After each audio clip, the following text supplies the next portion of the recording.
10년 안에 1억 원을 10억 원으로 만드는 거요. 와, 이거 사실 많은 분들이 꿈꾸는 일이잖아요. 그렇죠.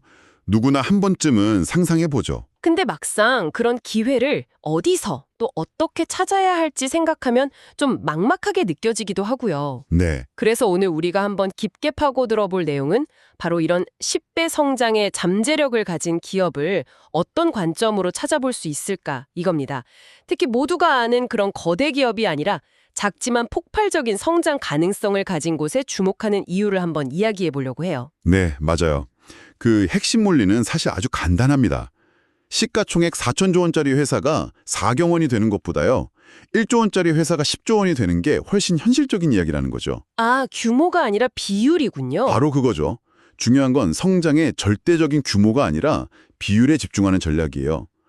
이런 관점에서 오늘 우리는 인공지능, 그러니까 AI라는 거대한 흐름 속에서 아주 다른 방식으로 특별한 잠재력을 보여주는 두 기업을 살펴보려고 합니다. 네, 흥미롭네요. 하나는 AI 시대의 기반을, 다른 하나는 AI의 최전선 응용 기술을 다루고 있어서 아주 흥미로운 대비가 될 겁니다. 좋습니다. 그럼 첫 번째 기업부터 바로 들어가 볼까요? AI 시대의 기반 시설을 닦고 있는 회사, 사이퍼 마이닝인데요. 네, 제가 이 회사를 처음 봤을 때 가장 고개를 갸웃하게 했던 부분이 이 회사의 시작이 비트코인 채굴이었다는 점이에요. 네, 다들 거기서 의아해하죠. 잠시만요. 비트코인 채굴이랑 AI 훈련이 그냥 호환되는 건가요? 언뜻 듣기에는 오래된 디젤 트럭으로 F1 경주를 하려는 것처럼 들리는데요. 기술적으로 어떤 점이 같고 또 어떤 점을 바꿔야 했던 걸까요? 하하하, 아주 날카로운 지적이네요. 바로 그 질문이 이 회사의 영리함을 보여주는 핵심입니다. 아, 그래요? 네, 겉보기엔 전혀 달라 보이지만 암호화폐 채굴과 AI 모델 훈련은 공통적으로 어마어마한 양의 병렬 연산 능력을 필요로 하거든요. 아하, 병렬 연산 능력? 그렇죠. 사이퍼 마이닝은 이미 비트코인 채굴을 위해 막대한 규모의 고성능 컴퓨팅 인프라, 그러니까 데이터 센터를 구축해 놓았죠. AI 시대가 열리면서 이 연산 능력에 대한 수요가 폭발하니까 우리가 가진 이 자산을 AI 시장에 제공하면 어떨까라고 생각한 겁니다. 와, 타이밍이 정말 절묘했네요. 이건 단순히 업종을 바꾼 게 아니라 기존의 핵심 자산을 새로운 시장에 맞게 재활용한 아주 똑똑한 전략적 전환, 즉 피벗이죠. 아, 그러니까 원래 가지고 있던 공장을 새로운 제품 생산 라인으로 바꾼 셈이군요. 정확합니다.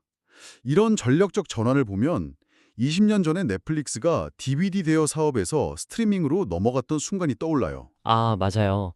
그때 다들 무모하다고 했었죠. 네. 하지만 미래의 흐름을 정확히 읽어낸 거죠. 물론 다른 암호화폐 채굴 기업들도 비슷한 시도를 하고는 있어요. 하지만 사이퍼 마이닝이 특히 주목받는 이유는 그들이 맺은 계약의 규모와 더 중요하게는 그 계약의 상대방 때문입니다. 바로 그 계약 내용을 보고 정말 깜짝 놀랐어요. 세계적인 기업 아마존과 맺은 계약을 보면 15년짜리 장기 계약이요. 네, 15년입니다. 기술업계에서 15년은 거의 영원과 같은 시간인데 아마존이 그렇게 긴 계약을 맺었다는 건 단순히 컴퓨팅 파워를 사는 걸 넘어서는 의미가 있는 것 같네요. 그들은 대체 뭘 그렇게 대비하고 있는 걸까요? 정확해요.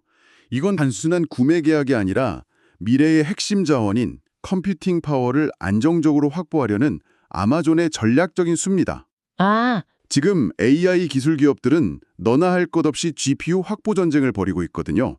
아마존 입장에서는 자체적으로 데이터 센터를 짓는 것보다 이미 대규모 인프라와 운영 노하우를 갖춘 사이퍼 마이닝과 장기 계약을 맺는 게 더 빠르고 효율적이라고 판단한 거죠. 그렇군요. 이 계약 하나만으로 사이퍼 마이닝은 연평균 거의 5천억 원에 가까운 안정적인 현금 흐름을 15년 동안 확보하게 된 거예요. 와, 아마존 하나만으로도 대단한데 이게 전부가 아니라고요? 맞아요.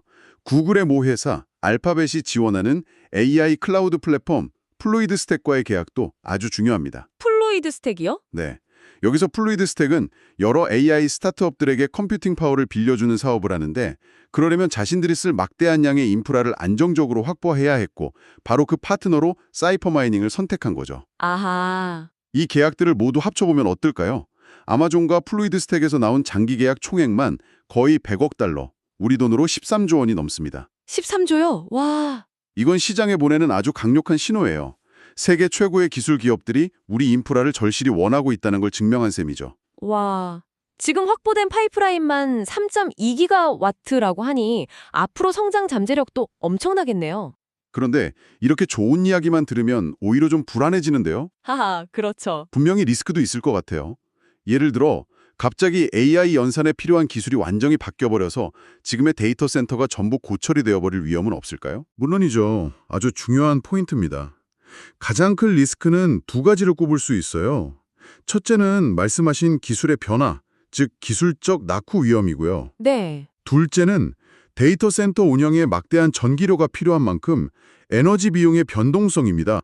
전기료. 하지만 이 두 가지 리스크에 대해 사이퍼 마이닝은 어느 정도 방어막을 가지고 있습니다. 바로 아마존, 플루이드 스택과 맺은 장기 고정 계약이죠. 아, 계약 조건이에요? 네, 기술이 어떻게 변하든 전기료가 얼마나 오르든 앞으로 10년, 15년간은 안정적인 수익이 보장되니까요. 그 시간 동안 새로운 기술에 투자하고 변화에 적응할 체력을 벌어놓은 셈이에요. 알겠습니다. 그럼 이 모든 걸 종합해서 제가 한번 정리해 볼게요. 사이퍼 마이닝에 대한 투자는 어떤 특정 AI 모델이나 서비스의 성공에 베팅하는 게 아니네요. 그렇죠. 대신 AI 시대를 살아가는 모든 기업에게 반드시 필요한 자원, 즉 컴퓨팅 파워라는 인프라 자체에 투자하는 거군요. 마치 19세기 골드러시 시대에 누가 금을 캘지는 모르지만 금을 캐려는 모든 사람에게 곡괭이와 삽을 파는 전략하고 똑같은 거 아닌가요? 정확합니다. 그 비유가 완벽하네요. 누가 금맥을 찾든 곡괭이와 삽을 판 사람은 돈을 벌죠. 그렇죠. 사이퍼 마이닝은 바로 그 AI 시대의 곡괭이와 삽을 만드는 회사라고 볼 수 있습니다. 아주 근본적인 인프라에 대한 투자 전략인 셈이죠. 사이퍼 마이닝의 곡괭이 전략은 정말 안정적으로 들리네요. 하지만 듣다 보니 궁금해져요. 이 엄청난 인프라 위에서 실제로 가장 흥미로운 금을 캐고 있는 회사는 어딜까? 네, 바로 그 질문이 우리를 두 번째 기업, 군용 드론 시스템을 개발하는 온다스 홀딩스로 이끄는 것 같습니다. 이 회사는 앞서 본 곡괭이와는 전혀 다른 진짜 금광을 찾아 나선 탐험가 같은 느낌이에요. 맞아요. 분위기가 완전히 다르죠. 온다스 홀딩스는 AI를 직접 활용해서 특정 분야, 특히 국방 분야의 문제를 해결하는 응용기술 기업입니다. 국방이요? 네, AI 기반의 자율 드론 시스템을 개발해서 정부나 군에 납품하는 사업을 하고 있죠. 그런데 이 회사의 재무제표를 보면 제 머릿속에서 경고등이 울려요. 어떤 점이요? 3분기 매출이 약 1,010만 달러, 우리 돈으로 140억 원 정도인데 시가총액은 무려 30억 달러, 4조 원이 넘어요. 이건 좀 심하게 고평가된 거 아닌가요? 이 엄청난 격차를 어떻게 받아들여야 할까요? 그게 바로 이 기업을 둘러싼 가장 뜨거운 질문입니다. 현재 실적만 보면 그 가치 평가는 터무니없어 보일 수 있죠. 그렇죠. 이 높은 가치를 정당화하는 논리는 단 하나, 바로 미래의 폭발적인 성장에 대한 기대감이에요. 미래 성장성? 숫자를 한번 볼까요? 온다스 홀딩스의 매출은 전년 대비 6배 이상 급증했고 바로 직전 분기와 비교해도 60%나 성장했어요. 시장은 지금의 1,010만 달러가 아니라 이 성장률이 계속 유지될 때의 미래 모습을 보고 가격을 매기고 있는 거죠. 회사가 직접 제시하는 미래 전망을 보면 그 기대감이 더 와닿는데요. 2026년 잠정 전망치가 1억 1천만 달러, 지금보다 10배 이상 성장하겠다는 거잖아요. 맞습니다. 불과 2년 만이요. 이건 자신감인가요? 아니면 좀 과한 희망회로인가요? 여기서 더 흥미로운 지점이 있어요. 최근에 회사가 2025년 연간 매출 전망치를 기존의 2,500만 달러에서 3,600만 달러로 상향 조정했다는 사실입니다. 아, 목표치를 더 올렸다고요? 네. 보통 기업들은 투자자들에게 실망을 주지 않기 위해 목표치를 보수적으로 잡는 경향이 있거든요.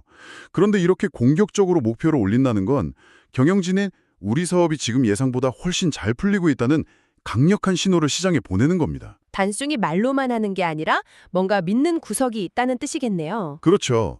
그 믿음의 근거 중 하나가 바로 여러 건의 단연 정부 계약이에요. 아, 정부 계약. 군이나 정부와의 계약은 한번 맺으면 장기적으로 안정적인 수익을 보장해줄 뿐만 아니라 이 회사의 기술력이 국가 수준에서 검증되었다는 강력한 증거가 되거든요. 네, 그쵸. 신뢰도가 다르죠. 이런 계약들이 쌓이면서 미래 매출에 대한 신뢰도가 높아지고 그것이 높은 가치 평가를 뒷받침하는 중요한 요소로 작용하는 거죠. 그럼 온다스 홀딩스 역시 리스크를 짚고 넘어가야 할 것 같아요.